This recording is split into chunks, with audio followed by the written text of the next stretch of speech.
EPCOT's longest-running festival is back for its big 30th year anniversary. The 2025 EPCOT Flower Garden Festival has loads of new food, new gardens, new merchandise, and we checked it all out. So let's dive into this epic festival and crown our must-eat snacks for this year.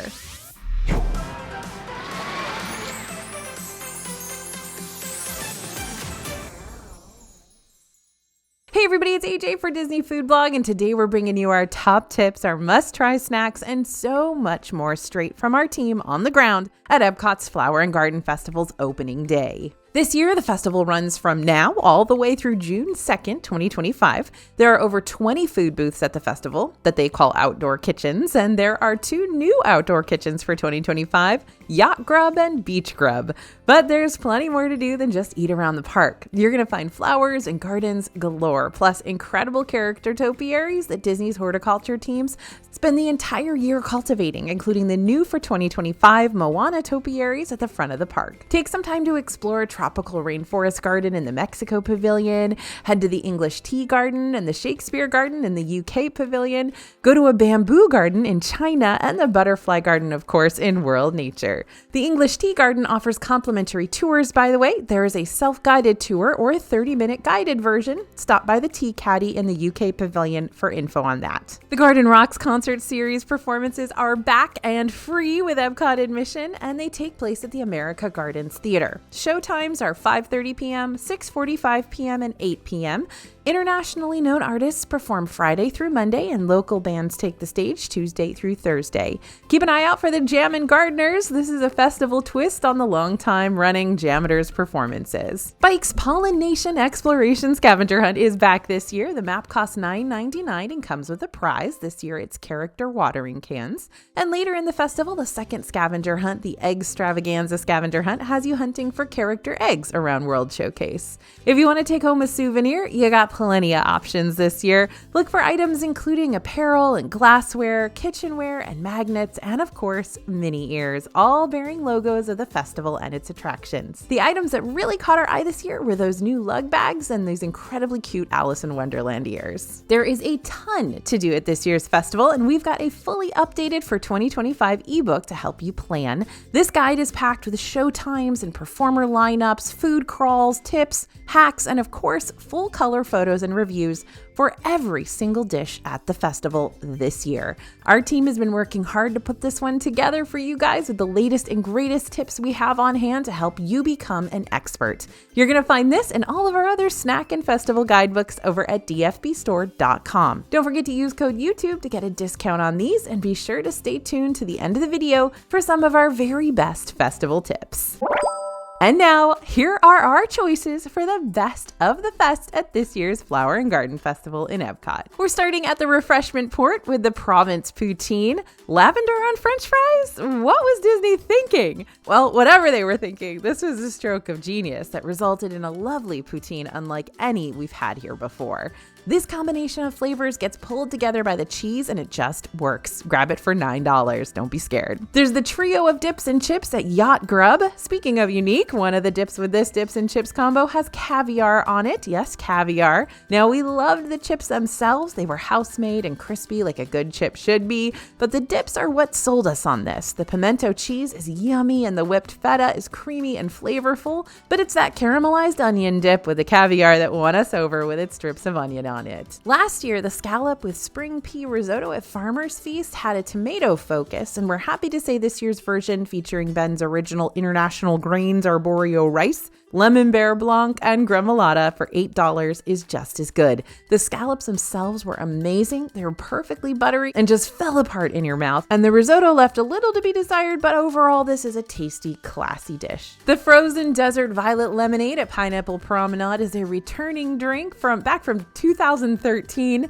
and it is still just as good as it's been in the past. It's got that perfect slushy texture with a nice sour tartness complemented by the sweetness. If you love frozen lemonade, this is a must try. We also love that the flowers are grown in the Land Pavilion at EPCOT, and they're edible, so eat the flower too. It's all part of the experience of the drink. The Liquid Nitro Honey Mascarpone Cheesecake at World Showcase is another returning dessert that we are nuts about. It's served with fresh honey, granulated honey, and honey mead blueberry compote, and it's got all all these different wonderful textures and flavors. And yes, it's going to be a favorite year after year. The liquid nitrogen just makes it that much more special. What can we say? We love when science and food combine to create something delicious and texturally unique. Who knew something as simple as this strawberry shortcake could be so wonderful? I did. I knew. The Florida Strawberry Shortcake at Florida Fresh is a phenomenal addition to the festival this year. It's a vanilla pound cake with macerated strawberries and strawberry sauce and whipped cream, and it is just strawberry shortcake perfection. There's nothing too fussy about this. It's simple. It's what you would expect at your grandma's table. You got a buttery pound cake, whipped cream that is not store-bought, and fresh strawberries. This wowed us so much. We plan on returning for more soon. Also at Florida Fresh this year, the conch fritters. This is a savory option. You got to grab those fritters served with key lime aioli along with your strawberry shortcake. The fritters were golden on the outside and tender on the inside, just the way you want them. We tasted lots of pepper and garlic notes and they were tasty, but the key lime aioli is the star of the show. Of course it is. It's an aioli.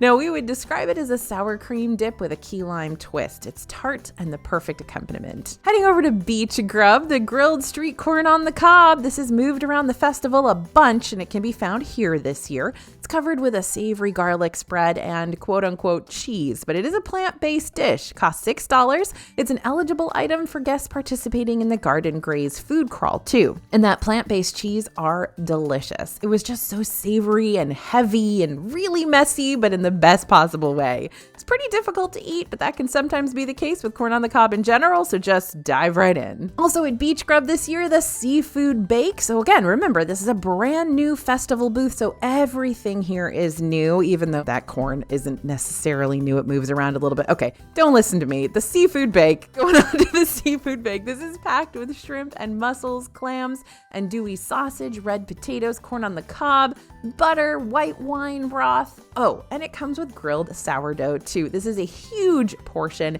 It's only $8.50. That's insane. And it is totally a hit. The white wine sauce with the butter is so delicious. It's surprisingly light considering how heavy butter can be. It was incredibly flavorful, gave that kind of herbaceous note to all of these different veg and seafood options. Now, the mussels and shrimp and clams, surprisingly not overcooked, which we tend to find is the case at festivals.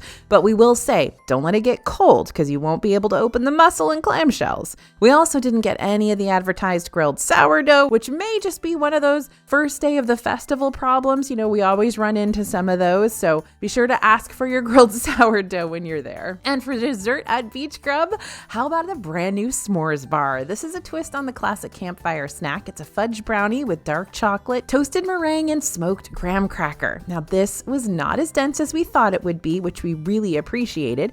It basically melted in our mouths when we tried it. The toasty meringue added the perfect flavor and texture. Overall, just a really nice light dessert, and it's easily shareable. Ours was definitely too heavy for the stick, so we kept it on the plate and ate it with a fork. Heading over to Hanami in the Japan Pavilion, we tried the strawberry nigori. Now, this was a delicious drink as well as an elevated addition to the festival. It's well balanced, it's delicate, it's refreshing. The flavors combined beautifully, and it was hard to put down. Okay, we didn't put it down. We drank it all. We're not the only ones who love this drink, though. We overheard a lot of folks talking about it. Over at Jardin de Fiestas, the Taco de Camarón won us over again with its crispy tempura battered shrimp and a flour tortilla with dried hibiscus flowers and chipotle aioli. Huge winner with us. Mexico's done it again. We think it's because the chipotle aioli just kind of ties everything together, but whatever this taco's secret is, it is definitely working. Just so flavorful. Big hit for us. Let's go to Honey Bistro next for the honey glazed cauliflower.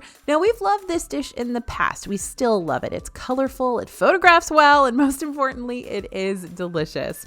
This just combines all kinds of wonderful flavors, and we'll keep coming back to this booth to get it again and again.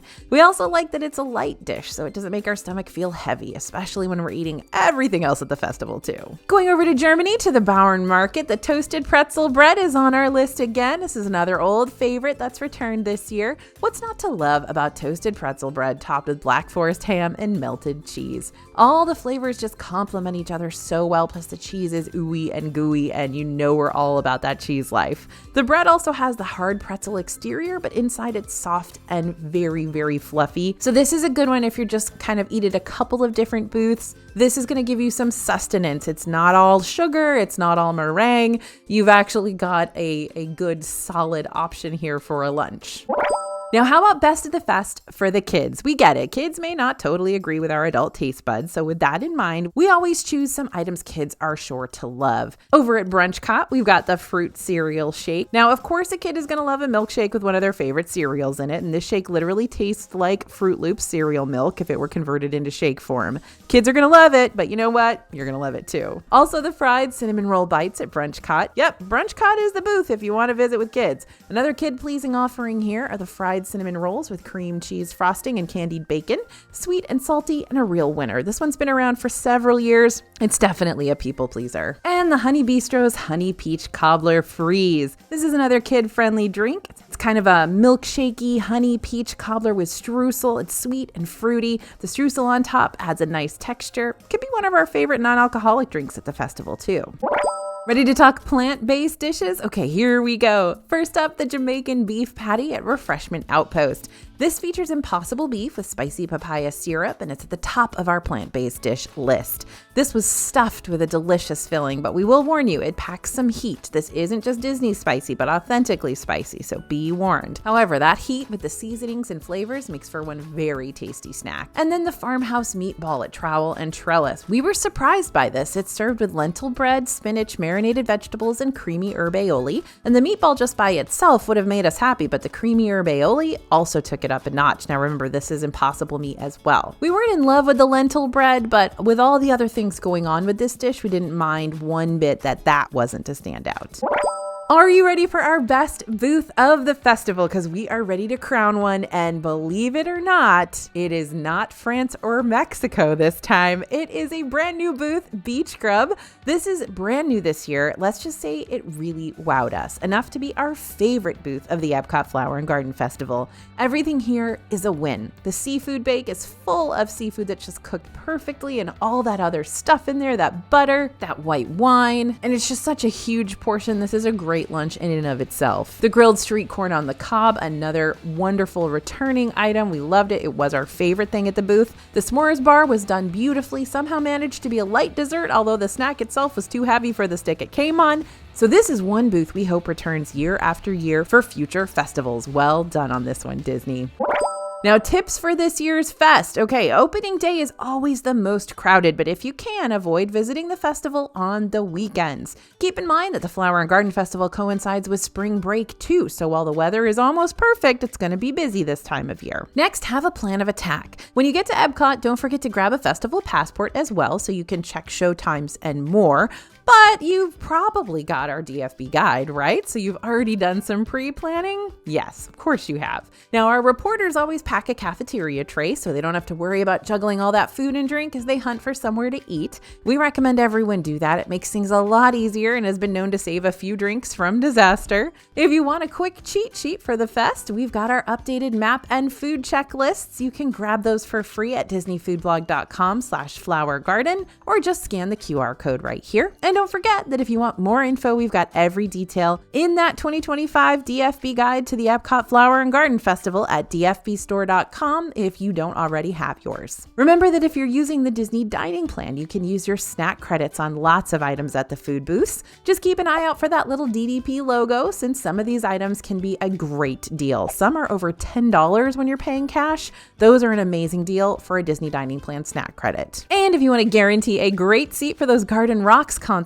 dining packages are also available, offering guests the chance to pair breakfast, lunch, or dinner, either a multi-course meal or a full buffet based on the location, at a participating EPCOT table service restaurant with a guaranteed priority seat for an evening show on the same date. Packages started at $51 for adults and $21 per child. Akershus, Beer Garden, Chefs de France, Coral Reef, Garden Grill, La Crêperie de Paris, La Hacienda de Saint Angel, Le Cellier, Rose and Crown, Nine Dragons, Shiki Sai, Teppan Caponetto, Tutto Italia, Via Napoli, and Spice Rolled Table all offer advanced dining reservations. The Disney dining plan is accepted at most of these meals, giving you even more bang for your buck since some are still a single table service credit, and a same-day walk-up dining package is available at an EPCOT counter service location, Regal Eagle Smokehouse and the American Adventure Pavilion, offering guaranteed seating with a meal at a lower cost price point. But remember, you can't book that in advance, that's walk-up only. You should also plan to take a ride on Living with the Land to see their festival overlay, including an edible flower garden and other scenes and additions only around through the end of May.